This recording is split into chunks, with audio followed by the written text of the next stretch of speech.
वज़ीर कानून आज़म नज़ीर तारड़ ने कहा है कि बाज़ जज दिन में 2-3 केस ही सुनते हैं, जबकि बाज़ अल्लाह को हाजिर और नाजिर जानकर दिन में 20 केस की समाअत करते हैं।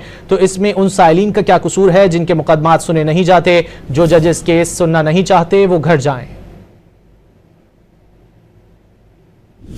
और उन लिटिगेंट्स का क्या कसूर है जिनके मुकदमात, उन वकला और उन लिटिगेंट्स का सोचिए जिनके मुकदमात एक ऐसे कोर्ट रूम की नजर हो जाते हैं जिनमें 2 या 3 केसेस से ज्यादा उनकी तबीयत जो है वो गवारा नहीं करती, और वो खुशकिस्मत वकला और लिटिगेंट्स भी हैं जो साथ वाले कोर्ट रूम में जिनका मुकदमा जाता है, जो जज अल्लाह को हाजिर नाज़िर जान के केसेस के फैसले भी करता है, मेरिट पे भी जाता है, वो 20 केसेस 25 केसेस रोज डिस्पोज ऑफ करके फैसले दे के साइन करके जाता है। तो क्या वो जो 3 वाले या 5 वाले या 7 वाले, उन्हें पूछना नहीं चाहिए कि भाईजान आप काम क्यों नहीं करते? अगर आप काम नहीं कर सकते तो आप घर जाए, कोई और अहर बंदा आपकी जगह पे आके बैठे। ये कोई इंपीरियल कोर्ट, कोई शाही दरबार तो नहीं है, ये आईनी अदालतें हैं।